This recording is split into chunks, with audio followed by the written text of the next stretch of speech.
빈자리가 많은데 또 가정에서 예배드릴 줄 믿고 가정에서 예배드리는 우리 믿음의 가족들 주의 말씀 안에 귀 기울이고 하나님께 온전히 예배하는 우리 가족들 되었으면 좋겠습니다.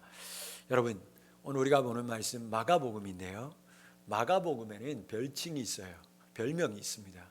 마가복음의 별명을 뭐라고 얘기하냐면 소복음서 또는 송아지 복음서 이렇게 얘기합니다. 송아지. 왜 송아지 복음서일까? 왜 소복음서일까? 마가복음은 이 사복음서 중에서도요, 예수님을 특별히 희생제물로 많이 소개하고 있습니다. 예수님을 희생과 순환, 고난의 종으로 오신 예수님으로 소개하는 거예요. 섬기러 오셔서 고난받는 종의 모습으로 마가복음은 예수님을 표현하기 때문에 예수님을 송아지 복음서라고 이 마가복음을 애칭하죠. 여러분, 소는 어떻습니까? 모든 고생을 인간들을 위해서 합니다. 그리고 모든 온갖 고난을 가지고 고생하다가, 인간들을 위해서 고생하다가 죽어서도 인간들을 위해서 다 남기고 갑니다. 그래서 소와 같은 인생을 예수님이 사셨다. 그래서 마가복음을 송아지 복음서, 소복음서라고 부르기도 합니다. 그러므로 오늘 우리가 읽은 본문 중에서 특별히 마지막 마가복음 10장 45절, 우리가 잘 알고 있는 말씀, 이 말씀이 바로 마가복음의 핵심 말씀이고 주제 성구의 말씀입니다. 자, 다시 한번 마가복음 10장 45절 말씀 다 같이 한 목소리로 합독하도록 하겠습니다. 시작. 인자가 온 것은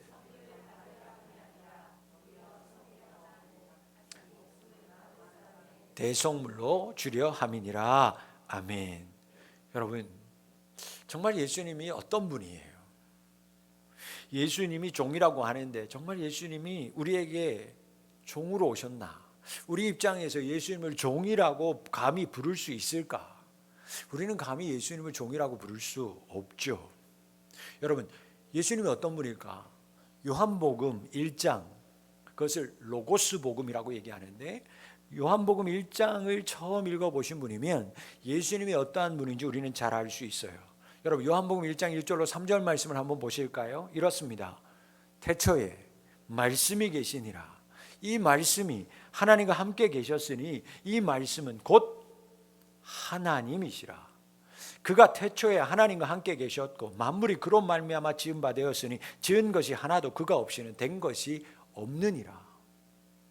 여러분, 말씀이신 하나님이 육체를 입고 이 땅에 오셨다. 성육신 하셨다. 이것이 요한복음의 첫 번째 메시지입니다. 즉, 말씀이신 하나님께서 육체를 입고 오셨다라는 거예요. 그분이 누구라는 거예요? 예수님이라는 거예요. 여러분, 하나님이 육신을 입고 이 땅에 오셨어요. 그리고 그분이 스스로 종이 되어서 인간을 섬기기로 작정하신 거죠. 하나님이신 예수님이 왜 이 땅에 오셨는가? 소처럼 친히 고난 받으시면서도 무지하고 타락한 나를 위해, 인간을 위해 섬기기 위해 이 땅에 오신 줄 믿습니다. 여러분, 그러면 예수님을 닮아야 하는 교회라면, 예수님이 친히 세우신 교회라면 그 교회가 우선적으로 해야 할 것이 과연 무엇일까요? 하나님을 따르고 하나님의 제자다라고 하는 성도가 그렇다면 제일 먼저 해야 될 것은 뭘까요? 그것은 바로 섬기는 것입니다. 그래서 여러분, 교회는 섬기는 교회가 되어야 할 줄 믿습니다. 여러분, 섬기는 교회, 섬기는 성도가 성숙한 교회입니다. 섬기는 자가 하나님의 뜻을 바로 깨닫고 하나님의 뜻을 밝히 아는 자입니다. 그런 교회가 하나님의 뜻을 아는 교회입니다. 그래서 여러분, 오늘 우리는 우리 교회가, 우리 성도들이 성숙한 교회 되기 위해서 예수님의 섬김의 특징이 무엇인지를 나누고자 합니다. 여러분, 성숙한 교회, 성숙한 그리스도인들이 되실 수 있기를 바랍니다. 예수님이 어떻게 섬기셨을까요? 첫째로 예수님의 섬김의 특징은 순종입니다. 여러분, 따라할까요? 예수님은 순종하셨습니다. 그것이 예수님의 섬김이었어요. 예수님은 제자들에게 섬기는 자가 되는 것이 모든 사람의 종이 되는 것이 가장 크고 으뜸되는 것이다. 그렇게 제자들에게 가르쳤어요. 교회들에게 가르쳤습니다. 그리고 예수님은 몸소 섬김을 몸으로 우리에게 보여주셨습니다. 예수님의 섬김을 가장 극명하게 보여주는 것, 그것은 바로 십자가였습니다. 예수님은 여러분 십자가 위에서 섬김이라고 하는 것이 무엇인지를 우리에게 가르치셨고 친히 보여주셨습니다. 여러분 빌립보서 2장 5절로 8절 말씀, 우리가 잘 아는 말씀입니다. 너희 안에 이 마음을 품으라. 곧 그리스도 예수의 마음이니. 예수의 마음이 과연 어떤 것일까? 품으라는 거예요. 그렇게 살라는 거예요. 그는 근본 하나님의 본체시나 하나님과 동등됨을 취할 것으로 여기지 아니하시고 오히려 자기를 비워 종의 형체를 가지사 사람들과 같이 되셨고 사람의 모양으로 나타나사 자기를 낮추시고 죽기까지 복종하셨으니 그 복종이 무엇인가? 곧 십자가의 죽으심이라. 사랑하는 성도 여러분, 예수님은 섬기되 십자가에서 죽기까지 순종함으로, 아니 복종하심으로 그 섬김을 완성하셨습니다. 하나님의 그 말씀 앞에서 예수님은 철저히 순종하셨습니다. 이 자리에 있는 예배하는 우리 푸른비전 교회의 성도 여러분, 하나님의 말씀에 순종하되 끝까지 순종하는 저와 여러분들이 되실 수 있기를 축복합니다. 그래야 성숙한 그리스도인이 될 수 있는 것입니다. 하나님 앞에 인정받는 교회, 하나님이 성숙하다고 인정하고 칭찬하는 교회는 하나님의 말씀을 지키되 끝까지 죽기까지 낮아져서 섬기는 교회인 줄 믿습니다. 여러분, 요한계시록에 소아시아에 있는 7교회를 가지고 하나님께서 이 말씀하시는데 그 7교회 중에서 특별히 칭찬받은 2교회가 있습니다. 서머나 교회와 필라델피아 교회입니다. 이 2교회만이 칭찬을 받았는데 이 2교회가 칭찬받은 비결이 뭘까? 과연 이 교회의 특징이 무엇이었을까요? 서머나 교회와 필라델피아 교회는 시험과 환난 가운데서도 여러분 끝까지 견딘 교회였기 때문에 칭찬받았습니다. 그리고 견딜 뿐만 아니라 이 교회들은 엄청난 시험 앞에서도 하나님의 말씀을 배반하지 않고 끝까지 충성했다라고 기록하고 있습니다. 그래서 하나님께서 이 2교회만을 축복하셨고 칭찬하셨습니다. 이 2교회는 여러분 능력 있는 교회도 아니었습니다. 큰 교회도 아니었습니다. 당시 다른 교회에 비하면 극히 작은 능력밖에는 없었다 성경 기록하고 있습니다. 여러분, 가진 것이 많지 않았습니다. 자랑할 것도 많은 것이 없었습니다. 그러나 서머나 교회와 필라델피아 교회는 비록 다른 교회보다 극히 작은 능력을 가졌고 작은 것을 소유했지만 끝까지 하나님의 말씀을 지켰습니다. 하나님의 이름을 끝까지 배반하지 않고 흔들리지 않는 반석 위에 세워졌던 믿음의 교회였습니다. 여러분, 마지막이 될수록 성도와 교회를 흔드는 세력들은 더욱 많아집니다. 밖에서뿐만 아니라 심지어 교회 안에서도 교회를 흔드는 세력들이 일어납니다. 교회가 하나님의 말씀 앞에 서지 못하도록 말씀에 서 있는 성도들을 계속해서 넘어뜨리기 위해서 수많은 유혹이 시험이 우리를 향해서 다가오고 손짓합니다. 이단과 거짓의 영들이 우리를 속이고 우리를 미혹하여서 우리를 넘어뜨리려고 할 것입니다. 그러나 성숙한 교회는 그러할지라도 고난을, 위협을 두려워하지 않고 하나님 앞에 섭니다. 말씀 앞에 섭니다. 그리고 그 하나님 앞에서 말씀 앞에서 끝까지 순종함으로 그 모든 시험을 이기는 교회인 줄 믿습니다. 그러기에 여러분, 작은 것이 문제되지 않습니다. 약한 것이 문제되지 않습니다. 나이가 많다고 해서, 나이가 적어서 연소함이 여러분 하나님 말씀 앞에서, 하나님 앞에서 문제되지 않습니다. 우리가 말씀에 순종할 때, 끝까지 순종할 때 환난과 핍박, 이 모든 것을 주님이 주시는 힘으로 능히 감당하고 이기게 될 줄 믿습니다. 과연 무엇이 성숙일까요? 나이가 많이 든다고 성숙될까? 사람이 많다고 성숙되는 걸까? 아닙니다. 여러분, 하나님의 말씀에 순종하되 끝까지 순종하는 것, 그것이 바로 성숙입니다. 여러분, 말씀을 믿는데 끝까지 이 말씀이 죽은 말씀이 아니라, 갇힌 말씀이 아니라 살아계신 하나님의 말씀으로 믿는 자가 성숙한 그리스도인이요 교회입니다. 여러분, 교회를 섬길 때도 끝까지 성숙하게 섬기는 것, 충성으로 섬기는 것, 그것이 바로 성숙입니다. 우리는 나의 약한 것이 드러나면 포기하려고 합니다. 뭔가 마음이 지쳐서 힘들 때는 다 내려놓고 싶어 합니다. 더욱 열심히 교회를 섬기다가도, 말씀 가운데 서 있다가도 내 삶 가운데 변화가 일어나지 않고 하나님의 어떤 응답이 없으면 이때다 싶어서 기다렸다는 듯이 주변에서 나를 비방하는 사람들도 일어나서 그때마다 나를 공경에 빠뜨립니다. 거 봐라, 그렇게 잘 예수 믿는다고 하더니 그렇게 예수 잘 믿는 네 하나님은, 네가 믿는 하나님은 도대체 지금 뭐 하고 있느냐, 어디 있느냐. 그들은 두려움도 모른 채 우리에게 손가락질합니다. 수많은 유혹과 수많은 유혹이 우리들 앞에서 우리를 넘어뜨리기 위해서 준비하고 있습니다. 그러나 사랑하는 성도 여러분, 예수님은 십자가에서 순종하시되 끝까지 순종하셨습니다. 죽기까지 그 입을 다무시고는 하나님의 뜻을 십자가 위에서 이루셨고 다 이루었다라고 고개를 떨구셨습니다. 여러분, 성숙한 교회 순종합니다. 끝까지 순종합니다.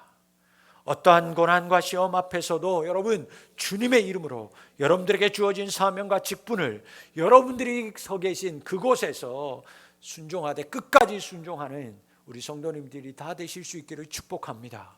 그러게 여러분, 더욱 신발끈을 다시 조이고 허리띠를 꽉 졸라매고 오직 하나님의 영광을 위해서 말씀에 다시 순종하는 우리 성도님들이 다 되실 수 있기를 바랍니다.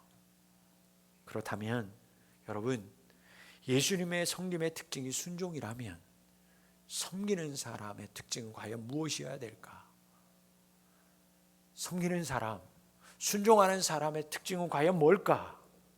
여러분, 섬김의 사람의 특징은 돌아온다라는 것입니다. 여러분, 순종하는 사람은, 섬기는 사람은 돌아와야 합니다. 무슨 말일까? 여러분, 섬기는 자는 내가 자신이 심부름꾼이라는 것을 잊지 말아야만 합니다.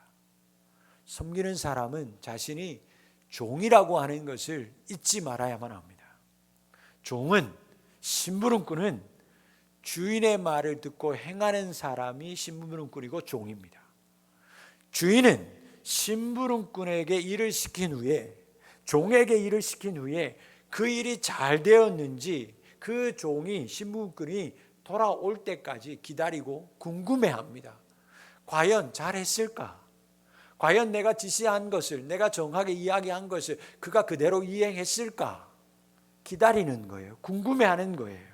그러므로 여러분, 심부름꾼은 주인이 시킨 것을 올바르게 행하였는지 그 주인에게 돌아와서 주인님, 내가 주인님이 이렇게 시킨 것을 이렇게 다 했습니다. 주인에게 보고해야 그의 임무는 비로소 끝나는 것입니다. 자신은 했지만 돌아오지 않아서 보고하지 않으면 그 일이 끝난 것이 아닙니다.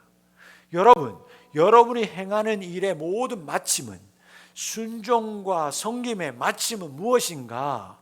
주인에게 돌아와서 보고해야 여러분들의 일이, 섬김이 끝난다라는 것을 꼭 기억해야만 합니다. 그런데 여러분, 안타깝게도 이 섬김의 마침표를 찍지 못하는 사람들이 많습니다. 주인에게 돌아오지 않고 어디엔가 헤매는지 돌아오지 않는 사람들이 많다라는 것입니다.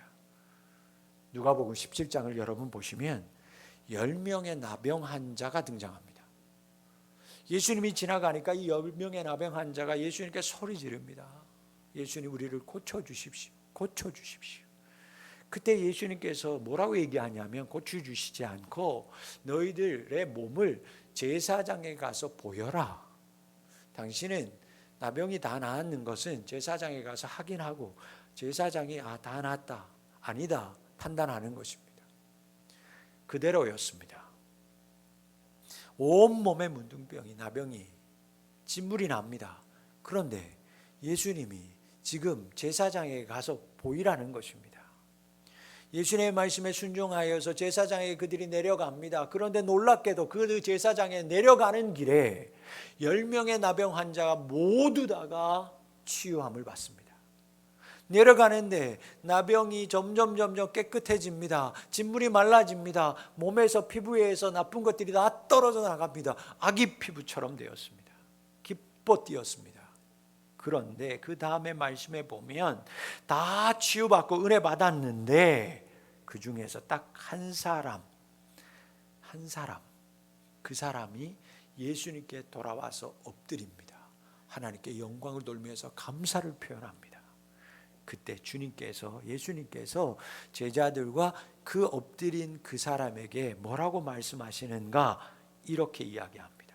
여러분, 누가복음 17장 17절로 18절의 말씀입니다. 10사람이 다 깨끗함을 받지 아니하였느냐? 그 9은 어디 있느냐? 그 9은 어디 있느냐? 이 이방인 외에는 하나님께 영광을 돌리러 돌아온 자가 없느냐? 왜 9은 안 돌아오고 너 혼자만 돌아왔느냐?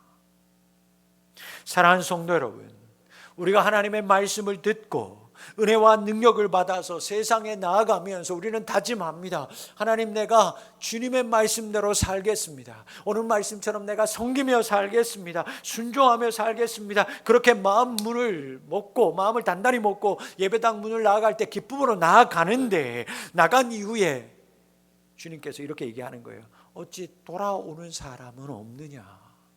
왜 그렇게 정말 살아가는 사람은 없느냐? 왜 그렇게 살았다고 하나님께 돌아와서 영광을 돌리는 사람은 없느냐? 하나님이 탄식하고 있는 것입니다. 그 이유를 묻는 거예요. 왜 안 돌아왔느냐? 여러분, 왜 안 돌아올까요? 은혜를 받고 세상으로 나아갔는데, 하나님의 살아계심을 믿고 내가 세상에서 살아가는데 왜 안 돌아오는 사람들이 있을까? 여러분, 하나님께로 가는 길을 몰라서일까요? 아니에요.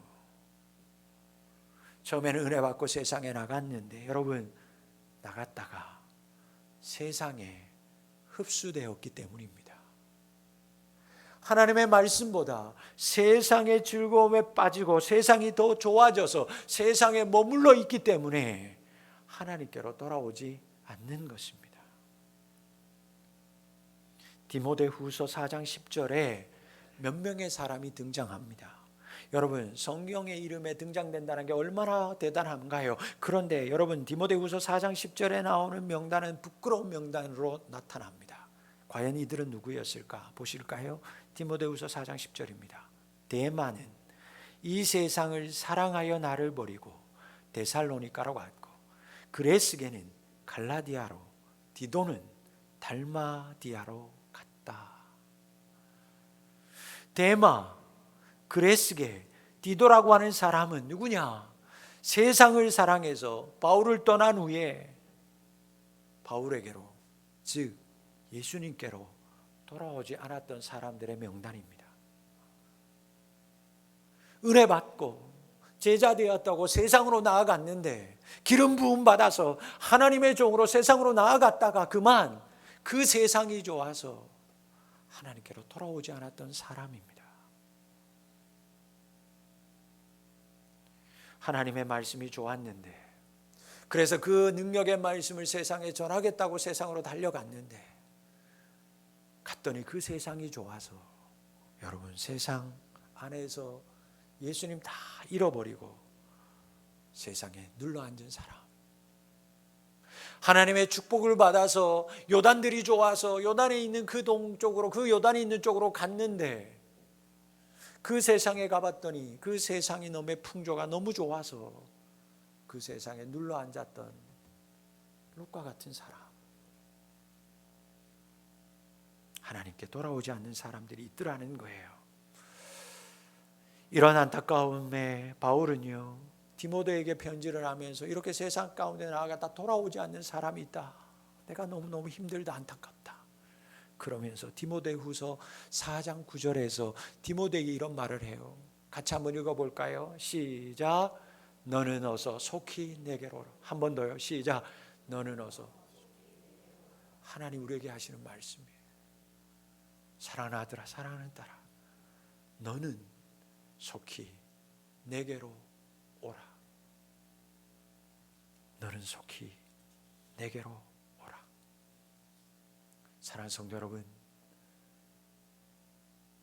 주님께 매일매일 삶 속에서 주님께 돌아올 수 있는 저와 여러분들이 될 수 있기를 축복합니다. 여러분, 힘들면 힘든 대로, 어려우면 어려운 대로, 감사하면 감사한 대로 주님께 돌아와서 하나님 나 이렇게 오늘 하루 힘들었어요. 하나님 나 오늘 이렇게 감사했어요. 하나님 나 오늘 이런 일이 있었어요. 하나님께로 매일매일 돌아와서 하나님께 보고할 수 있는, 하나님을 새롭게 만날 수 있는 저와 여러분들이 되실 수 있기를 축복합니다. 코로나 때문에 교회 오는 것이 어려워지는 것이 할 수 없는 세상이 되었습니다. 그러나 여러분, 염려되는 거고 근심되는 것이 무엇인가? 그러다가 세상의 평안함에 빠지고 세상의 즐거움에 빠지는 성도들이 생기지 않을까? 그것이 근심인 것입니다. 이 기간이 길어지면서 하나님의 말씀보다 세상을 더 사랑하는 사람들이 생기지는 않을까? 그것이 염려되는 것입니다. 그래서 돌아오라는 것입니다. 그래서 교회에 올라오라는 것입니다. 사랑하는 성도 여러분, 우리 교회에는 제2의 제3의 데마와 그레세게가 디도가 절대로 생겨나서는 안 됩니다. 그렇게 기도합니다. 바울은 디모데에게 속히 오라고 말씀합니다. 사랑하는 성도 여러분, 돌아오는 것, 돌아와서 말씀대로 행한 것을 보고하는 것, 그것이 여러분 섬김입니다. 그것이 순종입니다. 그것이 끝입니다. 나의 주인 되신 하나님께 돌아와서 주님을 뵙는 것, 그것이 섬김의 완성이라는 것을 기억하는 우리 성도들이 되실 수 있기를 바랍니다. 여러분, 섬기는 교회는 순종합니다. 순종하되 끝까지 순종합니다. 즉 주인에게 돌아옵니다. 하나님 앞에 돌아옵니다. 그래서 맡은 바 일을 하나님 앞에 보고하는 것입니다. 질병으로 인해서 너무 많은 어려움과 난간이 우리를 가로막지만, 주님께로 돌아가는 것에 대해서 그들이 자꾸 막지만, 여러분 주님 앞에 설 때까지 정말 하나님의 말씀에 끝까지 순종하는 우리 사랑하는 푸른비전교회 성도님들이 다 되실 수 있기를 주의 이름으로 축복합니다. 두 번째 예수님의 성김의 특징은 여러분 나눔이었습니다. 따라할까요? 예수님은 나누셨습니다. 여러분, 예수님의 인생은 나눔의 삶이었어요. 예수님은 생명까지도 우리에게 나누어 주셨습니다. 예수님의 그 생명의 나눔으로 인해서 우리는 생명의 풍성함을 안고 지금 우리는 이렇게 살아가는 것입니다. 여러분, 예수님은 생명의 떡이 되셔서 우리들에게 친히 먹이셨습니다. 예수님은 생명의 참 포도나무가 되심으로 말미암아 우리에게 새 생명을 주셨습니다. 예수님은 영원한 생수가 되심으로 말미암아 갈급한 우리의 마음과 굳어진 우리의 인생을 해결하여 주시고 적셔 주셨습니다. 여러분, 예수님은 생명을 우리에게 나누어 주신 분이십니다. 십자가 위에서 물 한 방울, 피 한 방울 남김없이 그 생명을 우리에게 주셨습니다. 여러분, 그분의 길을 따르는, 그분이 가신 길을 따르는 교회, 성도 되어야 할 줄 믿습니다. 그래야 성숙한 교회입니다. 여러분, 주님이 우리에게 생명을 나누어 주셨듯이 우리도 그분의 주신 것을 나눌 수 있어야만 합니다. 그 나눔의 길을 살아갈 때, 나눌 때 우리도 주님께 성숙하다고 인정받을 수 있어요. 그렇다면 나는 무엇을 나눠야 할까? 우리는 무엇을 나누어야 할까? 제일 먼저 예수님처럼 우리도 생명을 나누어야만 합니다. 여러분, 생명, 즉 복음. 복음 전파하지 않는 교회는 죽은 교회입니다. 사랑하는 우리 성도 여러분, 복음을 증거하지 않는 교회, 그 교회는 더 이상 교회가 아닙니다. 그 교회는 그저 침묵을 다지는 침묵회일 뿐입니다. 예수님이 우리에게 생명을 나누셨듯이 교회는, 성도는 가족과 이웃들에게 예수님의 생명을 증거해야만 합니다. 예수님의 생명, 즉 예수님의 십자가와 예수님의 부활, 예수님의 생명, 그것을 세상에 증거해야 교회인 줄 믿습니다. 여러분, 예수님의 십자가, 예수님의 부활을 증거해야 여러분들이 교회입니다. 다음으로 여러분, 예수님처럼 우리도 우리의 삶을 나눌 수 있어야만 합니다. 여러분, 예수는 이 세상 사는 날 동안 모든 제자들과 함께 살면서 제자들에게 나누어 주셨습니다. 이웃들에게 나누는 삶을 사셨습니다. 여러분, 하나님 우리에게 주신 은사가 있습니다. 달란트가 있어요. 각자에 주신 것들이 있습니다. 여러분, 그것이 건강이든지 물질이든지 은사적인 것이든지 그 무엇이든지 여러분, 그것을 교회와 이웃들과 나누는 우리 성도님들이 다 되실 수 있기를 축복합니다. 여러분, 나누기 시작할 때 성숙한 교회 되는 것을 우리는 느끼게 됩니다. 한 주간 동안 참 저는 귀한 또 많은 나눔의 소식을 들을 때 이것이 정말 하나님의 은혜구나. 예배를 끝나고 또 서로 식사를 대접하는 소식들을 들을 때, 또 한 주간 힘든 작업을 하면서 힘든 작업 속에서 힘들다 마다하지 않고 조금씩이라도 더 많이 하려고, 다음 분이 하시는 것들을 조금 줄이려고 더 많이 애쓰시려고 하는 그런 모습들, 그리고 힘이 없는 자들에게 또 힘이 없는 분들이 힘이 없는 분대로 나머지의 모든 분들을 섬기기 위해서 이러한 저런 것으로 섬기려고 애쓰어서 교회로 달려오는 모습을 보면서 그것이 바로 성숙이고 하나님의 나눔을 실천하는 것임을 보게 됩니다. 여러분, 하나님께서 우리 교회를 연약한 중에도 왜 축복하셔서 친히 이곳까지 인도하셨을까요? 왜 가장 힘든 코로나 시국에 교회를 건축하게 하셔서 이곳까지 우리를 인도하셨을까요? 사랑하는 성도 여러분, 우리 교회는 이런 힘든 시기일수록 더욱 하나님이 우리에게 주신 시대적인 사명, 지역적인 사명을 감당해야 할 줄 믿습니다. 그것은 바로 다음 세대와 이웃을 섬기는 교회가 되는 사명입니다.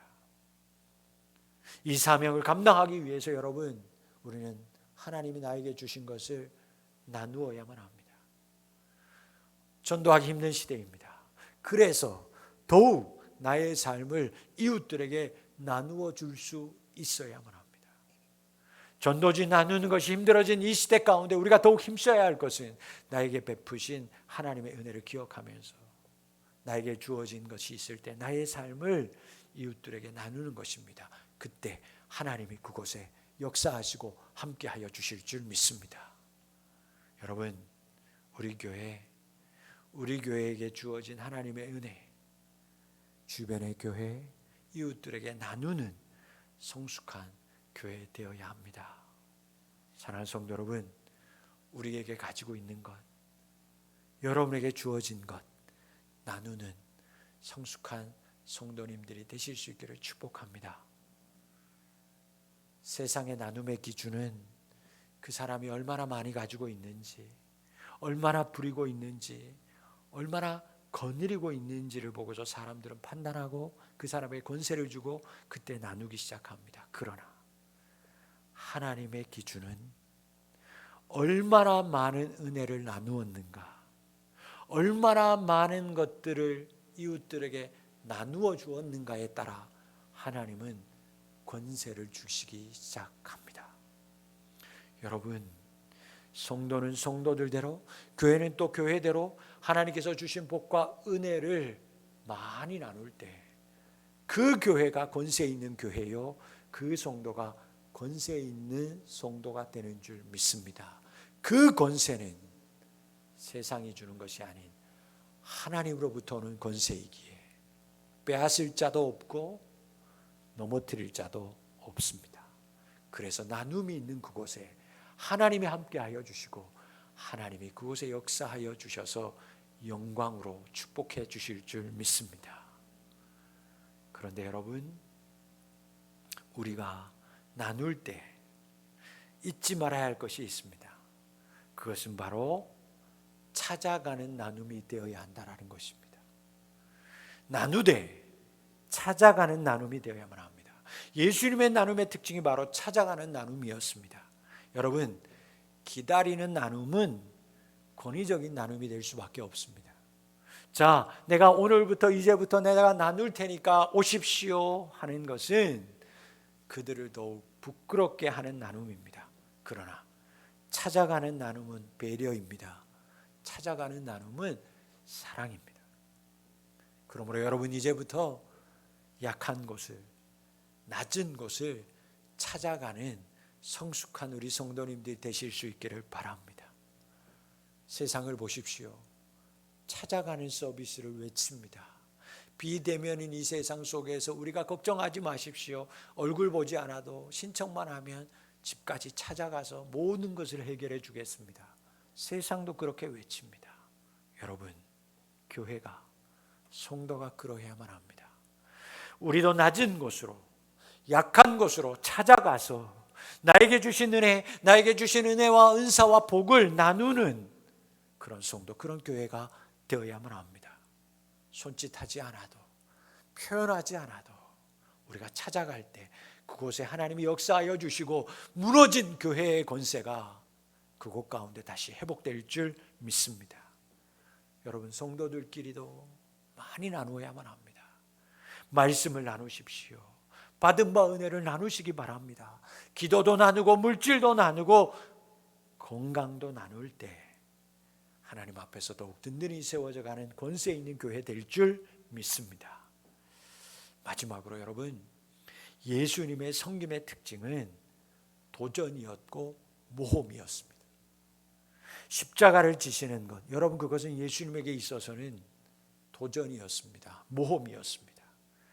자신의 예수님의 생각을 다 내려놓고 하나님이 예비하신 이 쓴잔 십자가를 내가 져야 한다는 것, 이 쓴잔을 마셔야 한다는 것은 예수님에게 있어서 엄청난 용기였습니다. 여러분, 뱃속에 어린아이가 엄마의 뱃속에서 있다가 10달이 차고 세상으로 나온다고 했을 때, 여러분, 엄마 뱃속으로 나온다는 것, 그 아이에게는 여러분 엄청난 용기입니다. 모험입니다. 세상에 나와서 1년 동안 누워있다가 기어다니다가 돌쯤에 그 아이가 두 발로 스스로 서려고 하는 것은 그 아이에게 있어서는 엄청난 도전이고 용기가 필요한 일입니다. 여러분, 저는 이 용기를, 이 모험을 기독교 용어로, 언어로 이야기하자면 저는 그것을 비전이라고 말합니다. 사랑하는 성도 여러분, 그렇게 모험을 하는 사람, 용기를 가진 사람이 바로 비전의 사람입니다. 결단하는 사람, 연약하고 부족하지만 하나님의 영광을 위해서 내가 이 일을 감당하겠노라고 용기를 내는 사람, 바로 그 사람이 바로 비전의 사람인 줄 믿습니다. 여러분, 황제 펭귄 이야기 많이 들어보셨잖아요. 새끼를 위해서 2달 동안, 많이는 3달 동안을 포기합니다. 자신의 뱃속의 것을 끌어올려서 그 기간 동안 새끼를 먹이고 그 알을 품기 시작합니다. 아버지로서 누릴 수 있는 유혹과 안락을 기꺼이 자식을 위해서 다 포기합니다. 그 아비에게는 새끼가 자라나고 태어나는 것, 그것이 비전이요 꿈입니다. 그래서 그 비전, 꿈을 위해서 아비는 배고픔에 그 맹추 위의 고난 앞에서도 용기를 냅니다. 결단합니다. 내가 절대 이 알을 떨어뜨리지 아니하리라. 선택하고 결단하는 겁니다. 사랑하는 성도 여러분, 여러분의 계획과 우리의 유익을 버리고 나아갈 때, 그때 비로소 하나님의 계획이 보이기 시작할 줄 믿습니다. 그것이 바로 비전입니다. 예수는 우리에게 겟세마네에서, 그리고 십자가에서 이 비전의 삶을 보여주셨습니다. 예수는 친히 고난의 길로 용기를 내셨습니다. 나만을 위한 삶이 아니라 인류를 위한, 저와 여러분들을 위한 아버지의 뜻을 위해서, 여러분을 살리기 위해서 고난의 길을 걷기로 그는, 예수님은 결단하셨습니다. 스스로 높은 자리에서 내려와서 낮아짐으로 말미암아 죄인인 인간을 섬기기로 용기를 내셨습니다. 예수님의 비전이었습니다. 여러분, 대속물이 된다라는 건 예수님에게 있어서는 모험이었습니다. 용기였습니다. 나의 뜻대로 마시고 오직 아버지의 뜻대로 되기를 원합니다. 여러분, 이 말씀 앞에, 이 고백 앞에 예수님의 모험과 용기가 다 담겨 있습니다. 아버지의 뜻대로 되기를 원합니다. 예수님의 비전의 선포였습니다. 십자가 지겠다라는 것입니다. 하나님이신 예수님이 인간이 되는 성육신의 사건, 성육신하신 인간 예수님이 죄인된 우리를 위하여 십자가에 돌아가시는 이 십자가의 사건이야말로 최고의 모험이고 최고의 용기였습니다. 최고의 비전이었습니다. 사랑하는 성도 여러분, 여러분에게 이런 비전이 있을 수 있기를 주의 이름으로 축복합니다. 하나님을 위해 여러분 죽으라는 말씀이 아닙니다. 지금에 있는 모든 것들을 포기하라는 말이 아니에요. 여러분, 내가 오늘 하나님의 영광을 위하여 포기할 수 있는 게 과연 뭘까? 그 작은 것을 포기하는 것이 용기요 모험이요 하나님의 비전인 줄 믿습니다. 내가 이 예배를 위해서 과연 내가 포기해야 될 것이 뭘까? 내가 내 가정을 위해서, 하나님의 영광을 위해서라면 내가 과연 포기할 것이 뭔가? 그것을 포기하는 자, 그것이 예수님의 마음을 품은 비전의 사람이 되는 줄 믿습니다. 내가 이 학업을 위해서, 하나님의 영광을 위해서 학업을 하는데, 내가 이 직장을 하나님의 영광을 위해서 하는데, 그럼 내가 이 학업과 직장을 위해서 과연 내가 누리고자 하는 것을 포기해야 될 것이 무엇일까? 그것을 잠시 내려놓는 것, 포기하는 것, 그것이 주님께서 바라시는 여러분들을 향한 비전인 줄 믿습니다. 나는 지금 집에서 자고 싶습니다. 나는 집에서 달콤한 시간을 보내고 싶습니다. 그러나 그것을 잠시 내려놓는 것, 그리고 용기를 내어서 다시 하나님 앞에 돌아와 하나님 앞에 예배하는 자가 되는 것. 지금 나는 너무 피곤해서 엎드리고 하지만 그 엎드린 자리에서도 하나님 앞에 간구하며 기도하기로 나의 편안함을 잠시 내려놓는 것, 용기, 그것이 주님이 우리에게 바라시는 비전인 줄 믿습니다. 저는 여러분들에게 그런 비전의 사람 될 수 있기를 축복합니다.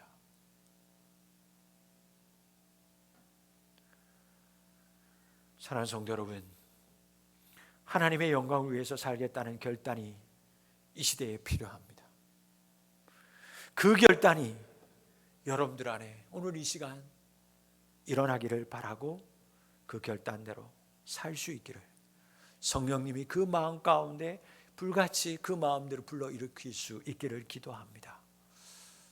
성숙한 교회는 지금 있는 것에 만족하지 않습니다. 지금의 것에 안주하지 않습니다.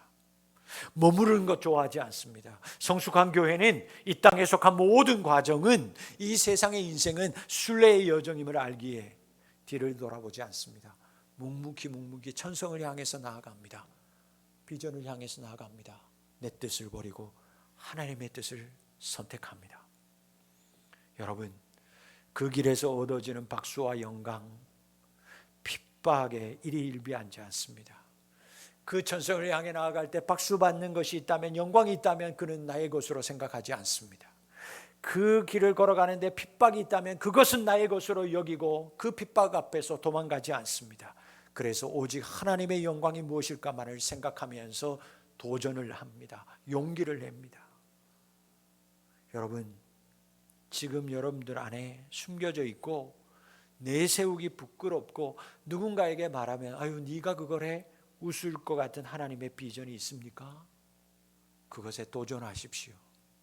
용기 내십시오. 하나님이 반드시 이루어 주실 줄 믿습니다. 내 생각을 하나님 아버지에 맡김으로 하나님의 뜻을 이루고자 하는 용기와 그 결단, 그 비전 가운데 하나님이 함께 하여 주실 줄 믿습니다. 말씀을 맺습니다. 섬기는 교회, 나누되 찾아가서 나누어 주는 교회, 고난 앞에서도 용기를 내고 도전하며 비전을 바라보며 하나님의 영광만을 위해 살아가는 교회, 그 과정 속에서도 낙오하지 않고 세상의 유혹에 넘어가지 않고 매일매일 주님께 돌아와서 주님께 보고하는 성김의 순종의 우리 교회, 우리 성도님들이 다 되실 수 있기를 주의 이름으로 축원합니다. 우리가 함께 꿈꾸는 것 끝까지 포기하지 말고 여러분들의 안에 있는 하나님이 주신 그 비전을 향해서 오늘도 내일도 고난 속에도 시험 속에도 용기를 내어서 나아갈 때 하나님 여러분들과 함께하여 주실 줄 믿습니다.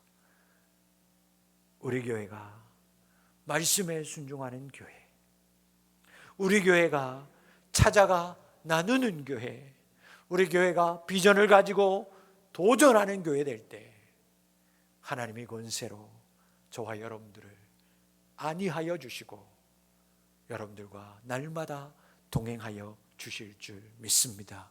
그때 하나님께서 우리 교회를, 여러분들을 성숙하다고 축복해 주실 줄 믿습니다. 기도합니다. 아버지 하나님, 불쌍히 여겨 주옵소서. 연약하고 부족하지만 하나님의 말씀을 의지하여 끝까지 섬기겠습니다. 주님, 힘을 허락하여 주시옵소서. 나누는 삶 살게 하시되 찾아가게 하시고 복음 증거하게 하시고 나의 삶을 나눌 수 있도록 은혜 베풀어 주시옵소서. 시험과 아픔이 있지만 아버지 하나님 용기 내게 하시고 그 비전을 가지고 날마다 도전하는 저희들 되게 도와 주시옵소서. 끝까지 주님께 돌아와서 하나님, 내가 주께 왔습니다. 주여 나를 붙드소서 주님께 보고할 수 있는 참으로 성숙한 우리 성도들의 삶이 되게 하여 주시옵소서. 예수님의 이름으로 감사하며 기도하옵나이다. 아멘.